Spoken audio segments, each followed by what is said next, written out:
Hi friends, welcome to KGR logics.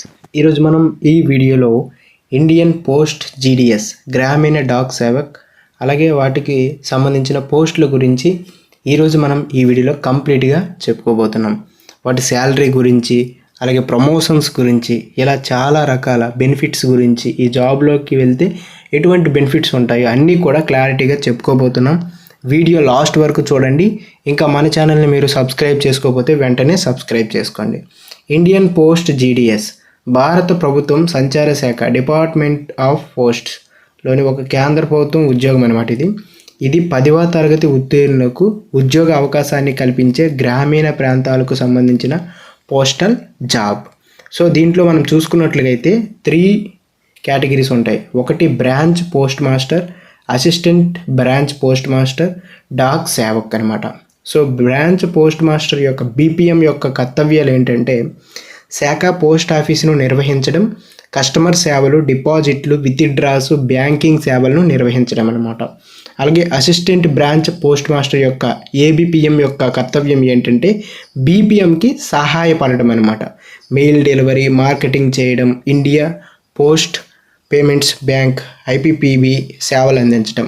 So ఇది ABPM యొక్క కర్తవ్యం. అలాగే డాక్ సేవక్ యొక్క పని ఏంటంటే మెయిల్ డెలివరీ, బీపీఎం అండ్ ఏబిపిఎంలకు సహాయపడటం, డోర్ టు డోర్ పోస్టల్ సేవలను అందించడం. అంటే ఏదైనా పోస్ట్ వస్తే అది వాళ్ళ ఇంటికి వెళ్ళి ఇవ్వడం అనమాట ఈ డాక్ సేవక్ యొక్క కర్తవ్యం. సో ఈ విధంగా మనకి 3 కేటగిరీస్ ఉంటాయి అన్నమాట ఈ జీడిఎస్ ఉద్యోగాల్లో.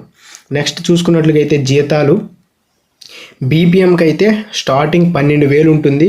కొన్ని పట్టణాలకు సంబంధించిన పోస్ట్ ఆఫీస్లో అయితే శాలరీ ఎక్కువగా ఉండే అవకాశం ఉంటుంది. సో మ్యాక్సిమం 29,000 వరకు వచ్చే అవకాశం ఉంటుంది. 12,000 to 29,000 మధ్యలో శాలరీ అనేది ఉంటుందన్నమాట.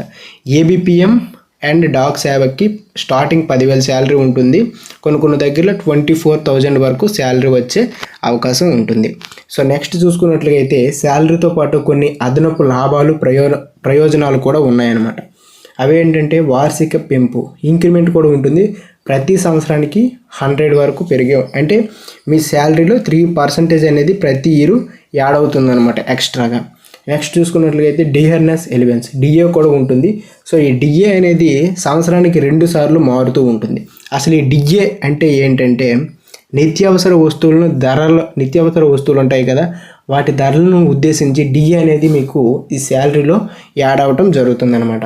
సో ఇది కూడా యాడ్ అవుతుంది. అలాగే డెలివరీ పన్ను కోసం రవాణా భత్యం, అంటే మీరు ఎక్కడైనా డెలివరీ చేయడానికి వెళ్ళేటప్పుడు ఆ రవాణాకి అయ్యే ఖర్చు కూడా ప్రభుత్వం మీకు చెల్లిస్తుంది. అలాగే పెన్షన్ పథకం కూడా ఉంటుందన్నమాట. స్త్రీలకి ప్రత్యేకంగా సెలవులు కూడా ఉంటాయి అన్నమాట. సో దీంతోపాటు అందరికీ 5 లక్షల బీమా కవరేజ్ కూడా ఈ ప్రభుత్వం అనేది అందిస్తుంది జీడిఎస్లో జాబ్ చేసే వాళ్ళకి. నెక్స్ట్ చూసుకున్నట్లయితే ఈ జీడిఎస్ జాబ్లో మీరు 10th క్లాస్ పాస్ అయ్యి ఎక్కువ మార్కులు ఉంటే డైరెక్ట్గా మీకు జాబ్ ఇచ్చేస్తారు కదా. సో ఎటువంటి ఎగ్జామ్ ఉండదు. అయితే ఈ జీడిఎస్లో జాయిన్ అయిన తర్వాత మీరు వేరే జాబ్కి కూడా ప్రమోట్ అవ్వచ్చు. అది ఏ విధంగా అంటే దానికోసం ప్రత్యేకంగా డిపార్ట్మెంటల్ పరీక్షలు ఉంటాయి. అలాగే అనుభవం ద్వారా కూడా మీరు వేరే పోస్ట్కి ప్రమోట్ అవ్వచ్చు అనమాట. సో ఇక్కడ మనము లెవెల్ వైజ్ చూసుకున్నట్లయితే లెవెల్ 1 కిందకి బీపీఎం అనేది వస్తుందన్నమాట, బ్రాంచ్ పోస్ట్ మేనేజర్. సో దీన్ని డైరెక్ట్గా రిక్రూట్మెంట్ ద్వారా మీరు జాయిన్ అవ్వడం జరుగుతుంది. అలాగే లెవెల్ 2 చూసుకున్నట్లయితే పోస్టల్ అసిస్టెంట్, సార్టింగ్ అసిస్టెంట్ అనమాట. సో మీరు జీడిఎస్లో మీరు బీపీఎంలో కానీ ఏబిపిఎంలో కానీ డాక్ సేవక్లో కానీ మీరు వర్క్ చేసిన 5 years తర్వాత మీకు డిపార్ట్మెంటల్ టెస్ట్ అనేది ఉంటుందన్నమాట. సో దాంట్లో మీరు ఉత్తీర్ణులైనట్లయితే మీరు పోస్టల్ అసిస్టెంట్గా ప్రమోట్ అవ్వచ్చు. అలాగే లెవెల్ 3 చూసుకున్నట్లయితే postman, mail guard. So GDS నుండి MTS postman, sorting assistant పరీక్ష ద్వారా మీరు ఈ పోస్ట్ మ్యాన్ లేదా మెయిల్ గార్డ్గా మీరు ప్రమోట్ అవ్వచ్చు. అలాగే లెవెల్ 4లోకి వచ్చేటప్పటికి పోస్టల్ ఇన్స్పెక్టర్ అనమాట. సో దీనికోసం LDCE ఎగ్జామ్ రాసి దాంట్లో మీరు మంచి మార్క్స్ తెచ్చుకుంటే మీకు పోస్టల్ అసిస్టెంట్ జాబ్ కూడా వచ్చే అవకాశం ఉంటుంది. అలాగే లెవెల్ 5 చూసుకున్నట్లయితే superintendent of post office, seniority బట్టి అలాగే పరీక్షలో మీకు డిపార్ట్మెంటల్ ఎగ్జామ్లో వచ్చిన మార్క్స్ బట్టి మీకు లెవెల్ 5 పోస్ట్ కూడా ప్రమోట్ చేసే అవకాశం ఉంటుంది. నెక్స్ట్ చూసుకున్నట్లయితే లెవెల్ వైజ్గా శాలరీస్ ఏ విధంగా ఉంటాయంటే, సో లెవెల్ 1 అనేది 10,000 ఉంటుంది salary. So level 1 level 2 same ఒకే విధంగా ఉంటాయి. సో మనకి ఇవన్నీ కూడా ఈ 3 లెవెల్స్ కూడా మనకి ఏంటి డైరెక్ట్గా మీకు పోస్టింగ్ ఇస్తారనమాట మీ 10th మెరిట్ బట్టి. సో లెవెల్ 4 నుంచి అయితే మీరు డిపార్ట్మెంటల్ టెస్టులు రాసేసి, అంటే మీరు జాబ్లో ఉంటుండగానే మీకు టెస్టులు అనేవి పెడతారనమాట. సో ఆ టెస్టుల్లో మీరు ఎక్కువ మార్కులు తెచ్చుకున్నట్లయితే ఈ విధంగా పోస్టల్ మెయిల్ గార్డు, సో వీటికి మీకు ప్రమోటింగ్ అనేది చేస్తారు. దీంట్లో మనకి శాలరీ అనేది ఎక్కువగానే ఉంటుంది. సో 21,000 నుంచి 69,000 వరకు శాలరీ వచ్చే అవకాశం ఉంటుందన్నమాట. నెక్స్ట్ ఇవన్నీ కూడా ప్రమోట్ అయ్యే జాబ్స్ అనమాట.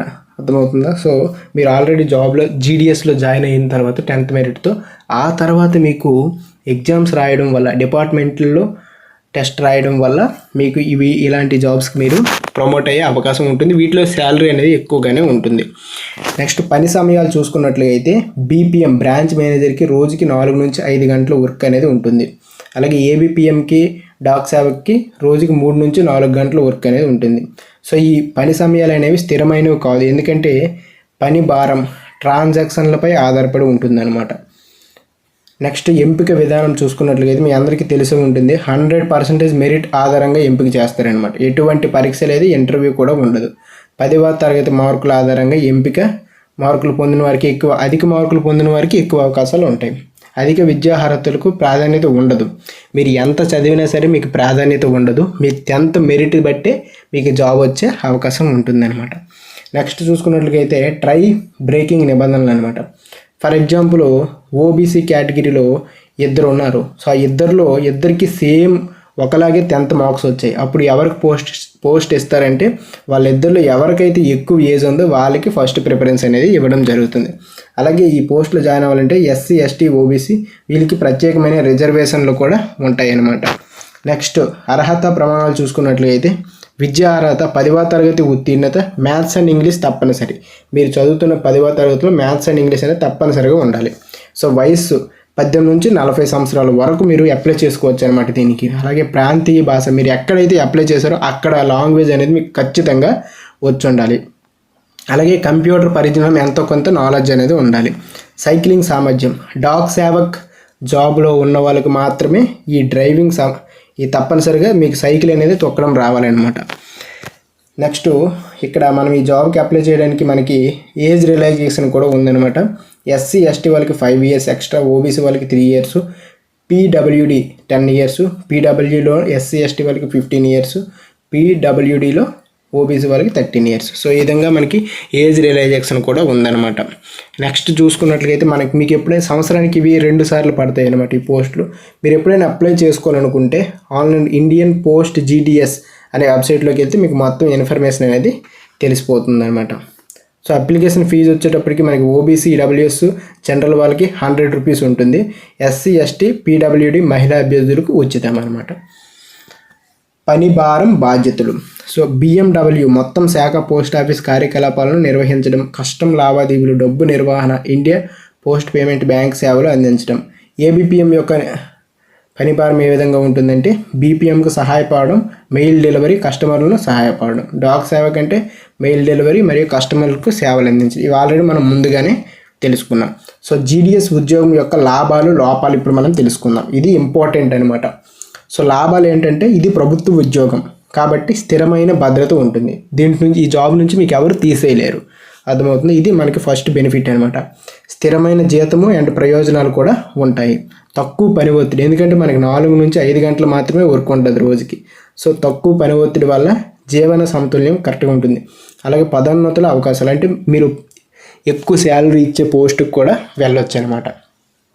లోపాలు చూసుకున్నట్లయితే ఇది ఇతర ప్రభుత్వ ఉద్యోగాలతో పోలిస్తే తక్కువ జీతం. తక్కువ జీతం ఎందుకు? మనకి తక్కువ టైం పని ఉంది కాబట్టి తక్కువ జీతం ఇస్తున్నారు.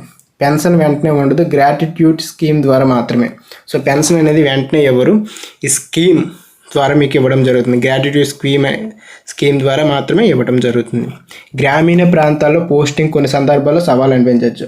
అంటే మీకు గ్రామీణ ప్రాంతాల్లో పోస్టింగ్ ఇచ్చినట్లయితే ఇప్పుడు మనకి గ్రామీణ ప్రాంతాల్లో ఒక్కొక్క పంచాయతీకి ఎక్కువ విలేజెస్ ఉంటాయి కాబట్టి ఇల్లులు కూడా అంతగా మీకు ఇబ్బంది పెట్టే అవకాశం ఉంటుంది.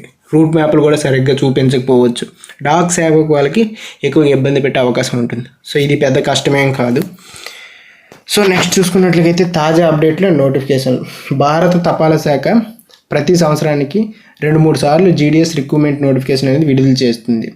అర్థమవుతుందా? సో ఇందాక నేను చెప్పిన ఈ వెబ్సైట్లోకి వెళ్ళి మీరు అప్లై చేసుకోవచ్చు అనమాట, ఇండియా పోస్ట్ జీడిఎస్సి. సో అంతే, ఈ వీడియో ఇక్కడితో అయిపోయింది. ఇంకేమైనా డౌట్స్ ఉంటే కామెంట్ చేయండి. అలాగే మన ఛానల్ని తప్పకుండా సబ్స్క్రైబ్ చేసుకోండి. అలాగే ఇంకే జాబ్ యొక్క డీటెయిల్స్ కానీ, శాలరీ డీటెయిల్స్ కానీ, ప్రమోషన్స్ డీటెయిల్స్ కానీ మీకు తెలుసుకోవాలనిపిస్తే వెంటనే అది మీరు కామెంట్ చేసేయండి.